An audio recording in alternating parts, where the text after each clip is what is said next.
if you have listeners, then the industry will turn towards you. Yeah. That's the key thing. That's Rather than you chasing the industry, Yeah. if you just like make a solid bond with your listeners by releasing music consistently, Yeah. then the industry will come to you. You know, Yeah. your mental health takes a toll because Yeah. of the, lack of sleep, different room every night, Yeah. like not the most nutritious food. You lose Yeah. touch with your friends and family. Yeah. So like nobody really knows how you are because it's very hard to like keep in touch with anyone really. When you do experience psychedelics, it kind of like you experience all of your senses in a very different kind of way. It's often highly sensitized. Yeah. Like, it's often you're often really like very perceptive and very sensitive to like the tiniest of visual or sonic cues.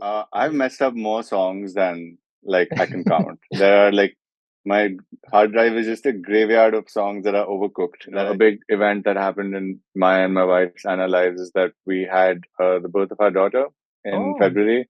Yeah, so both we're both first time parents. Hey everyone, welcome to the Flipside Podcast. Ours is a podcast that attempts to explore the lesser known hidden side of an artist's life.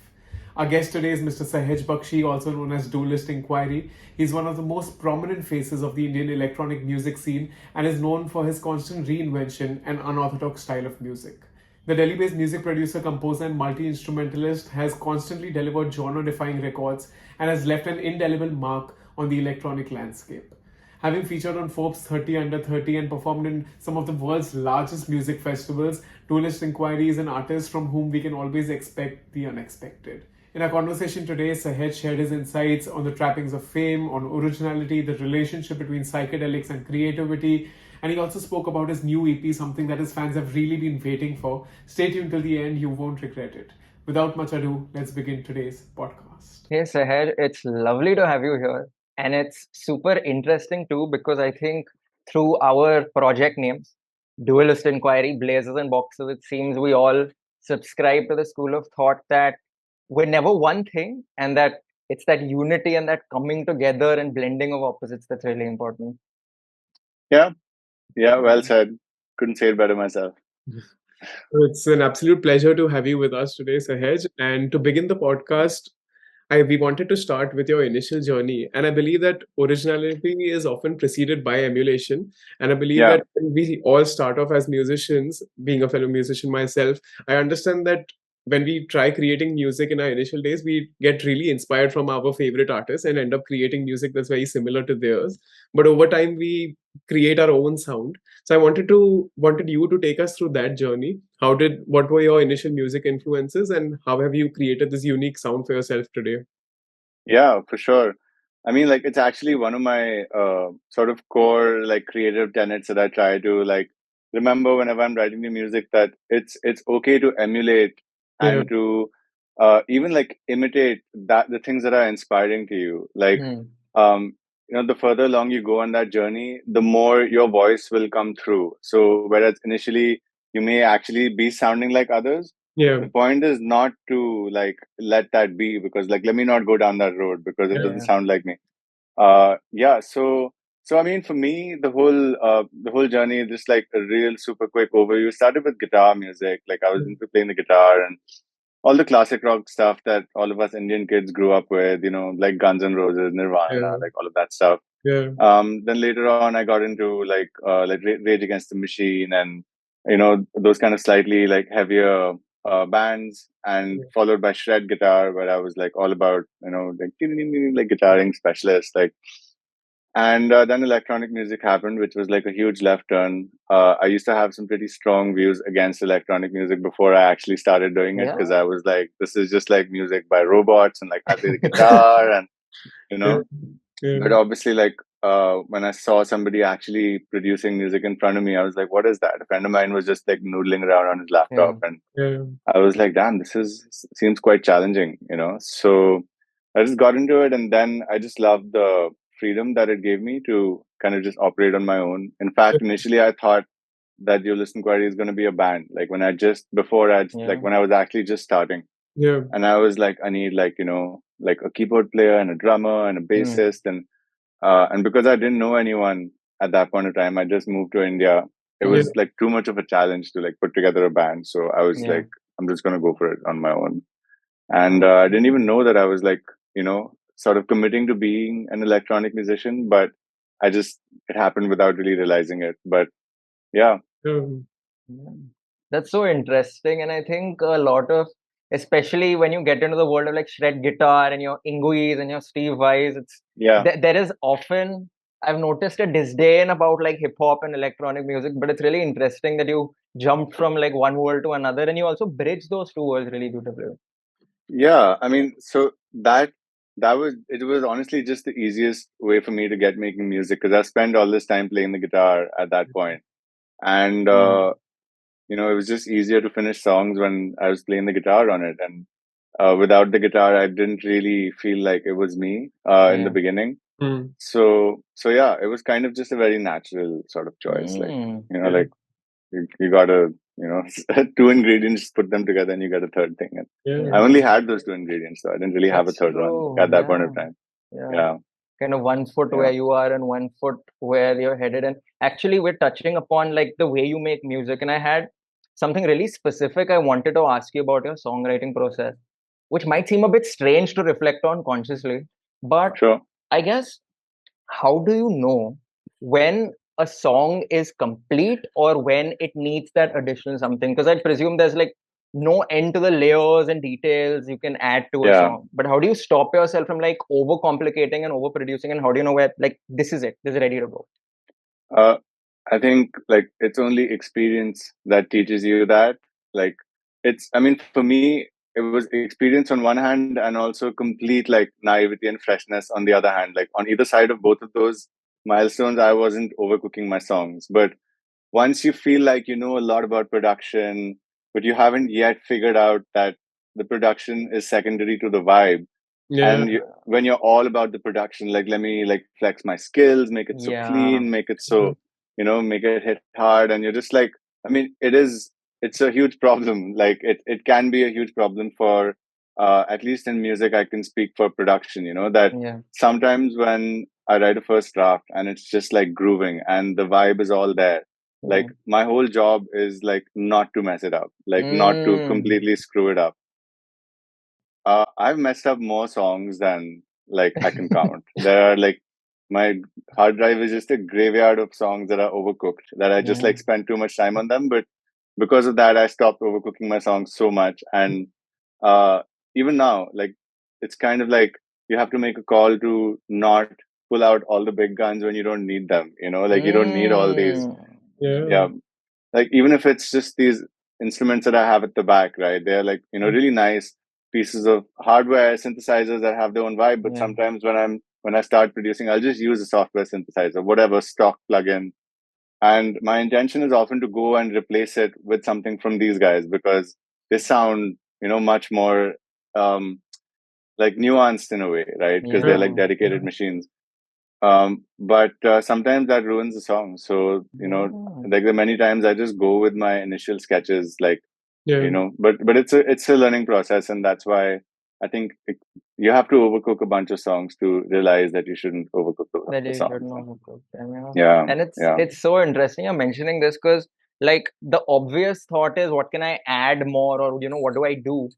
But sometimes it's about what can I subtract or how can I get out of the way of the song almost to really make Yeah. it sparkle. Yeah. I mean, like it's like while producing, you got to like keep your like heart and your mind active because if it's only your brain that's working, then you can like kind of get caught up in like the mathematics of it, so to speak. Like the frequencies and the way things are like working together. But there is that really important aspect of like just turning into a music listener for your own music. So you're like stepping out of the producer role. Very often helps to just like step away from your music. Like to not one of the key things to not overcooking it is to like not work on it for huge like chunks of time in one go. That's like Okay. one of the most important things that I've learned. Like no matter how much I'm loving a song, I like just close the session for like an hour, go out into the garden or do something, run some errands, and you come back and you have a nice like objective fresh perspective Yeah, when you that work, yeah, Yeah, when you Yeah, work on something for too long, I think you don't see it objectively. When you take that break, and yeah, like you can see it with a fresh perspective. yeah. And I also like instituted this new rule for myself quite recently that I will not listen to my own works in progress outside the studio. Like I used to just, Okay. if I'm really digging a tune, I like, put it on my phone, and then I'm listening to it in the car, and then I'm listening to it upstairs Mm, while like at home while cooking. And it's very tempting to do that because yeah, it's just like, oh man, like this is so great, I'm so happy with this, but yeah, you kind of like, it ruins the process for me yeah. because I get like, you kind of get attached to that version on a level that's like so subconscious that Mm, even if you're telling yourself this is just a work in progress, it's still like hard to go back and be like, all right, what does this need now, because now you're saturated with it. Yeah. So like that's a really interesting. total rule to like do not listen to works in progress. And best situation is when I come back to my studio and I'm like, wait, that was like a really good song that I started yesterday, or I was loving it at that point, and let me hear it. Mm, Yeah. Sometimes mm, it's like not really, not really happening, which is also yeah, good that I know I can just put this aside. And there yeah, are other times where it's like, holy shit, like this is really, really good. And I'm listening to it with fresh ears. Yeah. And let me like not ruin it now. yeah, True. Yeah. Actually, there was another challenge that I was imagining you would be facing because in your initial days, you were creating music just for yourself. And now, when you're Yeah. creating music, you're creating for an audience and an audience that has Yeah. certain expectations of you.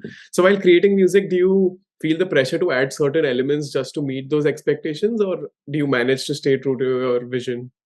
I mean, when that started happening for me, like the process of writing new music became very difficult. When I started to take all those external things Yeah, on board, which is like it's hard not to, because you've just been like touring and you yeah, face to face like met all these people who are really like feeling your latest release or your new yeah, music, and then when you're writing the next thing, it's natural to think about them, but I've also realized again through a lot of like trial and error that it's like you have to just retune into your internal compass of like, where yeah, was I then? Where was I like with my writing basically? Where like, let me mm, continue that same story. But at the same time, like it does help to also like visualize the context and the setting in which a piece of music is going to be played. yeah, So okay, uh, if it's like primarily for live purposes or for club purposes, like the yeah, tracks that I write or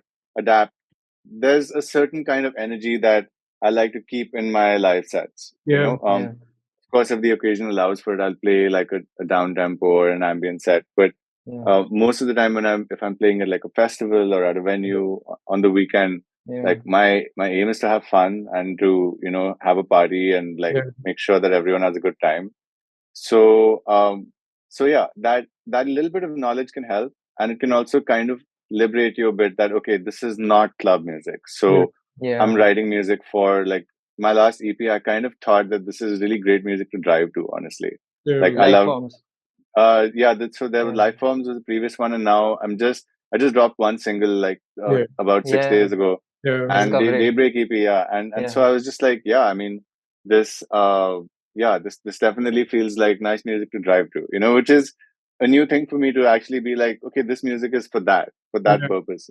Kind of reminds me of like, I don't know, like the first time I heard about such a thing was Brian Eno's music for airports, like it was like that was the name of the album, and it's an iconic, legendary album, and it also makes complete sense that it would be great for airports. yeah, So yeah, I kind of like that kind of utility almost that you assign to some of your music, and I'm enjoying that, just knowing that yeah, this is good listening, good driving music, basically, or like yeah, thinking music. yeah, yeah, yeah. Yeah, And I've loved that about your music. It's interesting you mentioned Brian Eno because I love how your music is. Uh, I guess it's about creating a soundscape almost or a vibe, like almost like an accompaniment to if I'm thinking or doing something. Like it's a soundtrack to my life as opposed to something that you're dancing to alone or something like that. yeah, yeah, Yeah, yeah. yeah. And and I think that is, sorry, yeah. yeah, I agree. And we're talking about sources of inspiration, and I think one interesting source of musical inspiration you mentioned in an interview was your dreams. I think Yeah, even sure. the album cover of Dreamcatcher was inspired by, I think, a monster you saw in your dream, and I think the title was alluding to this as well. So, could you Yeah. tell us a little bit more about how you started to tap into your dreams as a source of musical inspiration? And I guess in what ways has it shown up in your music? And so there was a period of time where I used to have like really vivid dreams, and it was kind of just a feeling that you're left with in the morning. Yeah. And at that point, I was just like, completely like living by myself. So I would just like literally roll out of bed and into the studio. And um, I think there was a certain kind of like, very often my dreams would be kind of like messed up and just Yeah. like a bit harrowing actually. Like sometimes Yeah. just like the themes would be like being chased down and down through a burning building or some pretty like intense, like not Yeah. really the most fun thing, but it's sort of like I would wake up in this pretty like, I guess, slightly stressed out mood. Yeah. and Understandably. and there was this kind of like feeling of like a chase. So it was just that, it was just the feelings that I was left with in the morning. I Yeah. wasn't like really doing any dream journaling or anything Yeah. more sort of intricate like that, Yeah. but uh yeah, I'm all like, I think I'm having like fewer of those like really vivid like stressful dreams these days, so that's like I'm not complaining like yeah, it's okay. But it's very fascinating that you found inspiration there. I feel dreams are also somewhere a reflection of our subconscious. So in a way that Yeah, music is also coming out authentically from you. I also recently chanced upon your TED talk and I really loved it. And I loved yeah, how you highlighted the discrepancies that exist between what an artist needs to be and what a working professional needs to be on. And it's such a contrast. yeah, For example, you mentioned how an artist should be sensitive, and to be a professional in an industry like this, you have to be thick skinned. So I was yeah. wondering, over the years, how much do you think the industry's changed you? And by virtue of that, how much of your music has changed? That's a really good question. I think that the industry has changed me like a lot. Like there's no question about it, but it's also not surprising because you're kind of like in a dance with the industry, like as an individual, like Mm. it's like that's what it is. It's like you're in a dance with the whole industry. Um, like the industry has specific requirements and they have certain formulas of things Mm. that work, and Yeah. the audience also has an appetite for things that are like familiar enough but also like novel enough. So Mm. there Yeah. there is a sort of there is a lot of information that you end up downloading that is hard to put aside, right, when you go back to your studio. It was one of the sort of benefits of being a really young new artist, when I just started, or even when I meet artists right now who've just been in their studio for the last 2 years and they haven't Yeah. started playing Yeah. gigs yet and they've got great material. There's a certain sort of, it's like blissful oblivion in a way, right? Mm. The naivety is Yeah. really great because you don't really know what awaits you. You're just very hopeful. Like all you can see is like, I just want to play gigs and I just want to be like, I want to have Yeah. like a following. Like I want to have people who dig my music. Yeah. Um, but there's so many like steps that come along the way of achieving that, and so much support that is required from the industry. Yeah. um, that but it's also like, I mean, another thing is that it's also really a product of being in the right place at the right time is Yeah. like a really really valuable thing. Yeah. So as artists, like if you're not like immediately recognized, or if you're not like 100% resonating with the industry at any point, Yeah. it's easy to question yourself and to go back and be like, let me do something that I think will work in this industry. Yeah. Yeah. But I think that that's actually a huge mistake because whatever is big right now is the ship that already sailed like 2 years ago. The ship, it started a Yeah. while ago, Yeah. Yeah. and now like it's that ship is sailed Yeah. basically. Yeah. So like maybe you want to like think about where your jam really lies, because very often people, certain artists will just like come out with something that's out of the blue and Yeah. unexpected, but it just sets them off in the next chapter of their careers. Yeah. Yeah. That process is really hard. It's really hard not sort of resonating with your industry in that moment Yeah. where you're just like, I'm just going to put my head down and do my work, and maybe next year or someday I will get booked for XYZ festivals and I will play like 12 gigs in a month, Yeah. Yeah. but not today. That can be hard. Uh, but yeah, there's a give and take in a dance, and the more you know, the harder it is to like not try to consider that while writing. But that is one of the great sort of challenges of also being an artist these days. You have to wear many hats. Like, Yeah. like as soon as the music is done, I have to start thinking about like the marketing of the release, like Yeah. how is it going to be put out, what is the visual identity, what are the Yeah. collaborations. Yeah. You start to like reach out to people. So now you're more of like your own sort of agent or your own executive, and Yeah. uh, I'm fortunate to have a great team, a great manager Yeah. who I've worked with for a while. Yeah. So I have that support, but like those are also relationships that you build over time. And the That's manager, true. uh, it's also good for the manager not to come on board too early in an artist's career, Yeah. because then the artist doesn't really know how to kind of steward themselves through Yeah. the industry. Yeah. Yeah. So, Yeah. so yeah, I mean, it is a challenging one. I think almost every artist that I've known has at some point felt really frustrated Hmm. by the way that the industry works. Yeah. And it's actually quite illogical, to be honest. Like, Hmm. but what all we can do as artists is just like try to go back to the studio and come into like a private sort of Zen space where you're just like, okay, not, Mm. I mean, by Zen, I'm not an avid practitioner of, meditation, even though I wish I was, but I don't, so I'm not claiming to be, super like this thing or anything, but all you can do is put out your music Yeah. and hope to connect with your listeners. And if you have listeners, then the industry will turn towards you. Yeah. That's the Yeah. key thing. That's Rather so than you true. chasing the industry, Yeah. if you just like make a solid bond with your listeners by releasing music Yeah. consistently, Yeah. then the industry will come to you. Yeah. Like the industry is Yeah. going where the numbers are, That's essentially. true. So, tomorrow if a kid from XYZ city in India, gets a huge YouTube following, or, Yeah. Instagram or SoundCloud or whatever, or Hmm. even just by releasing their music online, uh, then he or she will get booked to play at all the festivals, and the whole Yeah. industry will come to them, Yeah. basically. Yeah. That's true. That's true. And it's really interesting, I think, for both of us to see how you've navigated this, because I think one thing I admire is you've, despite all of this, focused on quality over quantity. And admittedly, Yeah, I would say this is not always in step with the trends of right now, where it's all about saturating the market with volume, volume, volume, volume. yeah, And yeah, you've also mentioned that like you're somebody who looks up to people who can scale heights without compromising that artistic vision. And I'm for sure. curious, I guess, related to what we were discussing, what are your thoughts on this entire landscape of people focusing on trendy as opposed to creating something timeless? And the social media numbers and your work getting ignored if you aren't eternally focused on the moment as opposed to creating something that, hey, this is, I want this to be out there. Yeah. I just think that there are still different audiences for Hmm. one kind of content versus the other. And Yeah. I think that there's a really huge audience for that in the moment content, right? Because it's Yeah. on social media, and you're just scrolling by and you see something you Yeah. like and it entertains you for like 45 seconds, and then you Yeah. forget about it and you never really think about it again. Yeah.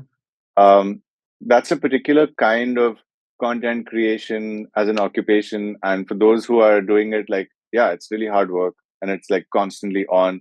Yeah. And, those creators, they know what they're doing. Like they are doing this specific thing. Like Yeah. their whole long game is I'm going to post every day for the next 600 days. And hopefully I can get to like 100,000 followers by then. And then I'll get my brand deals and my whole business model will Yeah. be in place.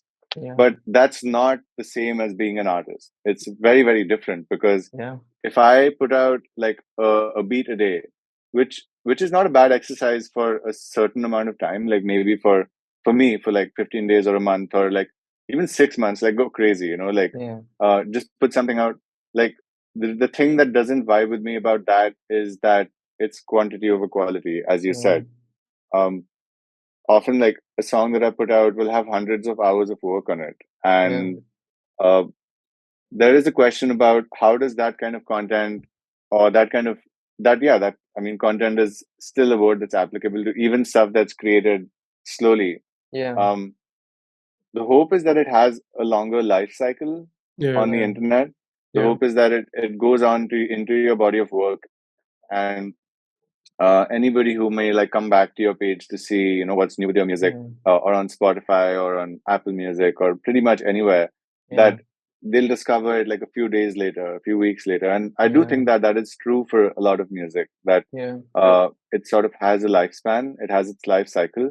And certain songs are like perennial. They just keep going and going and going and going. Yeah. So I'm very committed to that kind of model. There was a little bit I like just kind of experimented with some vlogging and stuff. I did like 5-6 episodes. But it's like so work intensive that you're basically working like, 2 or 3 days of the week on this one episode weekly. And I was just like, no, I'd rather like work on a music video for 3 months and then upload that one thing. And, sort of like continue on that way. But there's a place for both approaches. It just depends on like, I mean, take Beeple as an example. Like he's been doing this everyday thing, and he's he is who he is now because of that absolutely mammoth effort. But he also does longer form work. Like I've watched a lot of his interviews, and he is like, I have project cooking in the background that he's just like working on for 4 months, 5 months, like longer videos and stuff like that. So I think it's good to have a balance if you are a bit caught up in between the two. Not allowing either one or the other to take precedence.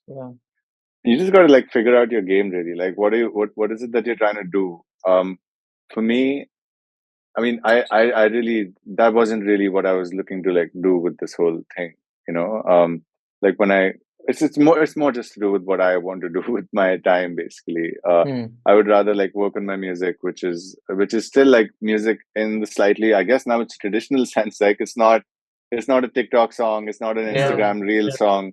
It's just a song, there's maybe a music video to it, but, I think times really like are changing so fast that we're still not there yet, wherever we're going to eventually settle. Like I would venture to guess that in 3-4 years, there will be a different kind of trend. Obviously there will. What's happening now is not going to continue even for like 2 years. Like it's just going to keep changing. And the content creators who are in that game, they will change with those trends. But for the rest of us who are still like, just writing like music to be listened to, it's like a different story. Different story. Yeah. It's definitely a state of flux, a state of transition. And I think segueing into another transition I wanted to touch upon, from what we understand, around I think 2015, 2016, I think post the release of Dreamcatcher, you took a sabbatical of sorts from music. You enrolled in the film school in Prague. Yeah. And you discussed being almost, I guess, in a period of kind of self-doubt, feeling stuck in a way. For sure. So could you take us through like how from the wonderful music you were doing and how it was being received, how did you get to that place? And then how did you realize that a sabbatical is what you needed? I mean, my biggest learning from that whole time was just the importance of having. It's like you spend energy on certain things in your life, like on having the importance of like having ways to like recharge and resource yourself, and having good support systems as a person. Like, in other words, it was basically burnout. It was a form of burnout. From a lot of relentless touring. We played like I think close to over 100 gigs for like a couple of years in a row. Wow. And that just leads to I mean, this is fairly common experience for artists who are touring a lot, that your mental health takes a toll because of the lack of sleep, different room every night, like not the most nutritious food. You lose touch with your friends and family. So like nobody really knows how you are, because it's very hard to like keep in touch with anyone really when you're moving like constantly.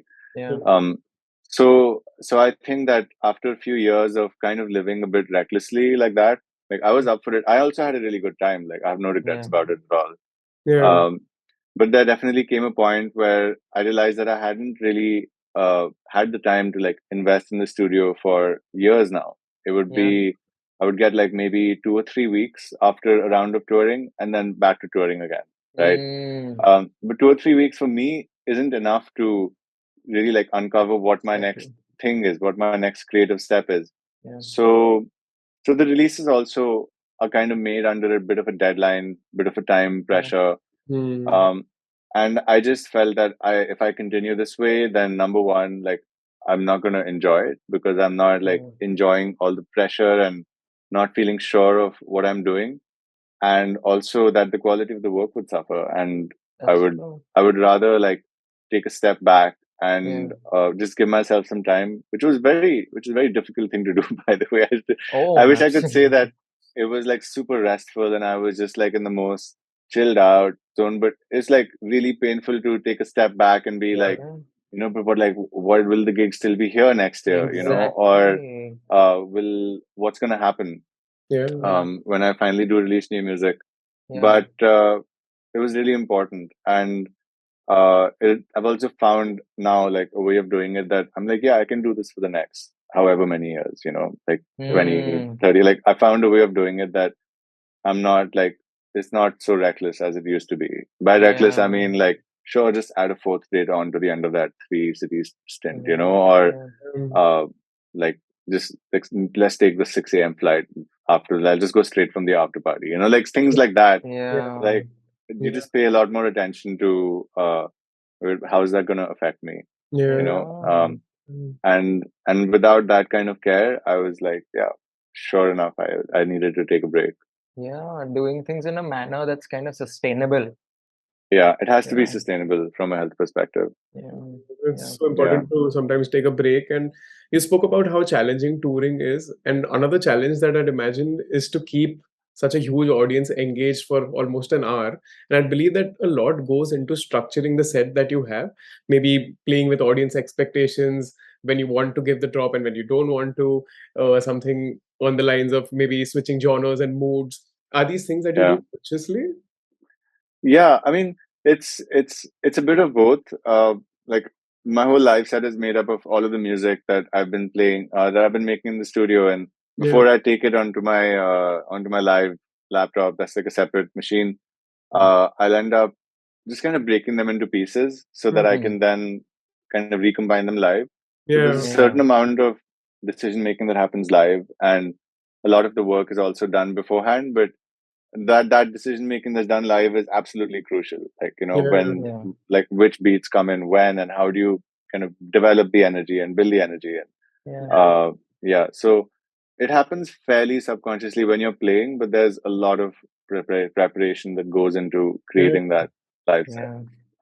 Yeah, Yeah. because I was actually seeing this other session on the neuroscience of music and how during concerts you can actually control when the audience releases dopamine in their head and when they're enjoying it and when you're not. It's pretty incredible. Yeah, it's Yeah, pretty it incredible is how pretty that incredible. Yeah, yeah, yeah, And I presume you're arriving at that place intuitively because you're getting live feedback, right, in terms of the audience reaction. So you're yeah. also, whether consciously or subconsciously, but you're figuring out principles of, this is how you build a mood, this is how you build the energy, and this is why you get them to. Yeah, Yeah. yeah. I mean, like the best indicator for that is your own mood and energy when you're in the studio by yourself. So yeah, you yeah, just use yourself as a kind of reference point, and if something is like exciting to me, and I'm like, yeah, in the studio, then it's probably gonna like be okay live, you know? Yeah. yeah, no, Yeah, absolutely. Another very interesting topic that we actually wanted to touch upon was that we've seen many artists, like the Beatles, for example, use psychedelics and substances to enhance their creativity. We're wondering what was your take on this, and you've collaborated with artists from around the world. So, have you heard of stories where this has worked for someone? yeah, for sure. Lots of Yeah. stories where psychedelics have been like a source of inspiration. Um, Yeah, like I mean, I think it's like a fairly well-known thing that like creatives and artists, Yeah. they like to kind of, experiment with psychedelics. And while some of that can be recreational, purely just for fun, Yeah. it can also be like a very like I would say even structured and disciplined way of sort of using the psychedelics for your own Mm. purposes as opposed to just kind of going on a trip, so to speak. Yeah. Yeah. Both have their own place. um like what I've noticed and known is that uh when you do experience psychedelics, it kind of like you experience all of your senses in a very different kind of way. Yeah. Mm. uh it's often highly sensitized. Yeah. Like Yeah. it's often you're often really like very perceptive and very sensitive to like the tiniest of visual or sonic cues. Yeah. Yeah. So in that way, it's good to take some of that sensitivity back Yeah. into your writing session. So yeah, that's Yeah. how that I think they're quite valuable in Yeah. that Yeah. sense. Yeah. And in some way, we kind of, to get through life, we kind of sometimes have to deaden ourselves and our senses to just That's survive in the exactly world. it. That's Yeah. exactly it. Yeah. Yeah. And so it's interesting that you mentioned that it's a way to tap into, to heightening that sensitivity once again and tuning into the world around you. Almost like Yeah. lifting a veil of the world that was around you this whole time. Exactly. Yeah. Exactly. I think yeah, it's quite a useful tool, but of course it's also used just for fun, and like they're just like it's totally whatever anyone wants out of it, I guess. But one thing I'm really fascinated by when it comes to the process of creativity is, uh, even in my personal experience, sometimes I feel less like the creator or the author of an idea. I feel more like a medium, like I'm channeling something that's coming through me. And I'm curious, have you had like similar experiences? Do you also sort of have to, I guess, get out of your own way to allow creativity to Yeah. flow? Yeah, absolutely. I mean, that's quite a it's an elusive zone, as a lot of people think about it. Yeah. Um, but it happens. It happens. Like you have to just show up and start working, Yeah. and you don't even realize when like it's happening, that you're just creating from a place of just knowing like what comes next, and there's no guesswork, and things happen really fast, and then you may not even remember like what you did Yeah. like Yeah. a few minutes later. But yeah, of course, I mean, like our brains are only partly conscious, and like Yeah. a majority of our brain power is subconscious, and Yeah. uh, all of those inputs that you absorb, whatever forms of inspiration, whatever ingredients you have that you've been digging around with, Yeah. whatever tools, stuff just happens, and Yeah. yeah, and you just like just put it down. But I've come to also recognize that like it used to give me a feeling of imposter syndrome at some point of time, Yeah. that like I'm not sure how that happened. Yeah. But now I'm kind of realizing that that's not the case, because it's all those hundreds and thousands of hours that I've spent doing this Yeah. earlier, Yeah. that at this point it's that kind of like it's muscle memory. Yeah. It's Yeah. just it's just really like knowing your craft that Yeah. Yeah. results in that kind of thing. Yeah. So it's not a complete coincidence, and there is a certain discipline to showing up every day and Yeah. working even when that vibe isn't there, and trying to like do the best you can even without it, which happens quite Yeah. often. Like Yeah. Yeah. yeah. You can't count on it to appear. It appears when it wants to, but all you can do is you can be prepared for it to appear. Yeah. Yeah. I mean, like, this is a little interesting little piece of like etymology around the word genius. Like Hmm. in I forget now, was it ancient like Greek or Greece or Italy, but they used to say that like a genius is like actually like a sort of uh, like a spirit, is like a spirit that appears beside an Oh. artist to guide them. That was the genius.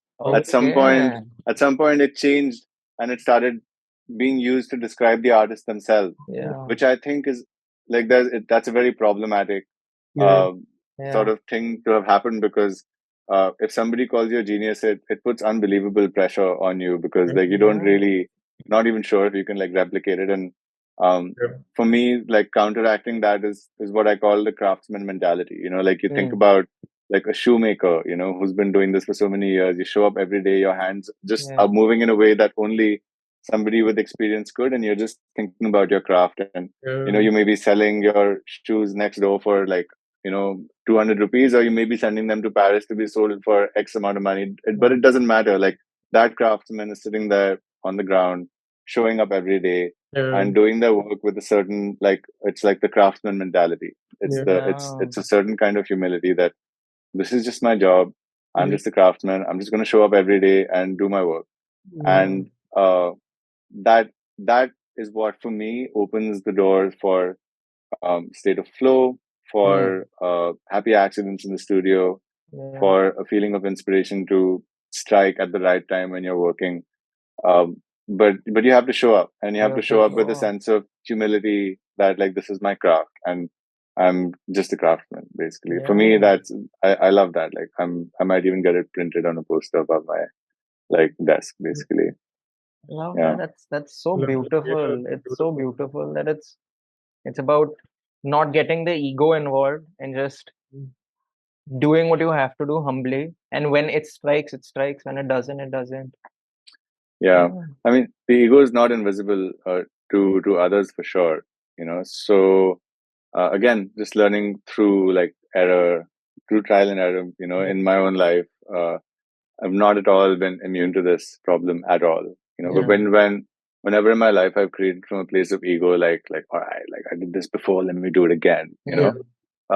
It almost never happens in that case, and it's very Mm. like it's quite humiliating in that case. And then you're just like, you kind of end up reeling from it. Then you have like negative emotions towards the creative process, and then Yeah. it's just a that was also part of my burnout. That was also part of what I needed to like reset.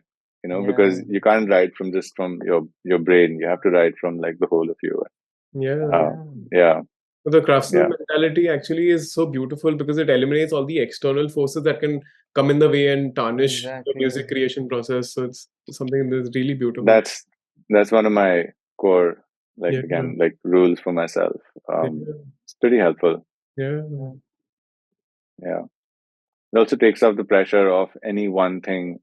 Kind of, you know, uh, like I speak to some younger artists and newer artists, and they're like, how do I make sure my next song is gonna like take me to another level, or get me in front of the right eyes or whatever. And that's natural to think. Like I also think about that, when I'm releasing music. But uh, there's a certain it's quite liberating to just be like, all right, like that's out, onto the next one, and Yeah. that's out.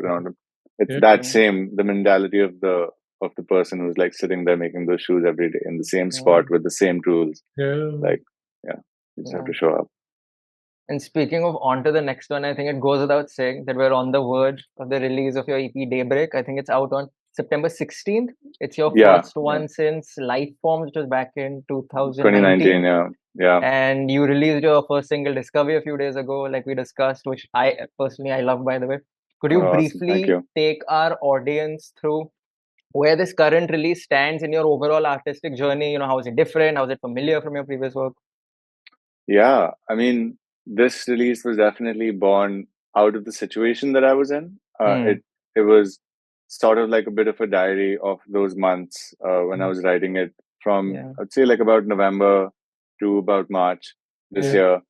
year. Like a big event that happened in my and my wife's Anna lives is that we had the birth of our daughter in Oh. February.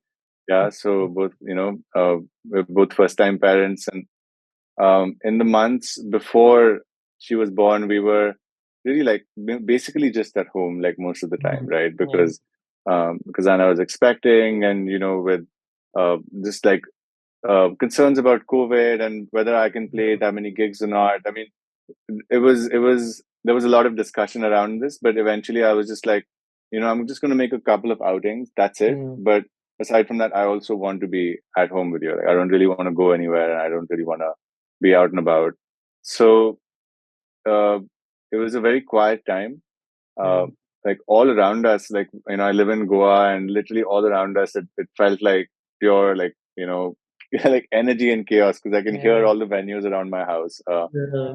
You know, but we were just here, like we weren't really going out much, and we were in this little routine of like waking up in the morning and going down to the studio and then working and going for a walk in the garden, and this very quiet, ponderous kind of Yeah. routine. And obviously our hearts and minds were really full with this event that's going to happen. Like we're going to be joined by uh, the third member of our family, and uh, there was also a lot of like anxiety around the whole thing, with not having, like, with being first time parents and everything going on outside, and the Yeah. isolation was pretty intense. Also, that feeling of isolation that Yeah. literally like all my friends are like 2 kilometers away, and like, but I can't even like, but I can't, I won't, I would choose not to go and like meet Yeah. everyone because of those Safety. concerns. Yeah. Yeah. Yeah, so it was a very like inward journey, Hmm. and there was this feeling uh, of just like our hopes for a good and positive future, and even for a good and positive outcome with the birth and a good like there was this sense of looking to the future with hope, basically, which for me, like I kind of try to express that in Discovery. That feeling of uh, like wide-eyed wonder at uh, things that you've always kind of taken for granted and known, but now that it's happening to us, it's kind of like really like a very eye-opening and sort of like wonderful experience. That like wow, like like my like Anna's belly is like growing every week. It's crazy. The whole thing is, it's like I said, when it happens to you, and it's your own life partner and your own child. That's it really it sent me into a really like uh deeply like philosophical kind of zone, you know um and it really also uh provided the stage for me to like I mean, it provided a box for me to like put everything into. So Daybreak EP is actually like 4 songs out of a larger body of work that I'd written. I wrote, I think, about like 8 or 9 songs, and I actually just wanted to release these 4 now, because to finish the other 4 5 songs, it would have taken me another like 3 4 months. And I was just like, yeah, like I just want to release music now. Like, and now means like we were talking about this in July. It finally came out now, because these things need some time to like put into the system, and then you like work around it. So yeah, I was like, I feel good about these 4 songs going out on their own, and then we'll follow it up with another release as soon as the second part is done, and so there's some continuity between releases as well. So yeah, that's a little bit of a background explainer. And it's so on the interesting to hear like the inspiration behind this, because when I heard the song also, it sounded like fresh and alive and vibrant, but at the same time it was really contemplative. There was a bliss or a serenity to it almost, and it's that's exactly the yeah state of mind you seem to have been in. yeah. I mean, one of the only outings that I would do regularly is to go surfing like thrice a week. Oh, okay. And I started surfing like earlier last year, and by the time we were in this zone of like December, like 1 month from the birth of our daughter, at that point I was just going surfing like every few days, and that was like a beautiful ritual for myself, uh, and that's kind of what inspired the cover and the whole EP title as well. Just being out in the water, it's kind of what I was looking at every day, because you go there at sunrise, and you swim out in the water, and you're sitting on your surfboard and waiting for the waves, and you're watching the horizon. That image kind of got burned into my mind, and it was like, yeah, it all sort of came together, I guess, from there.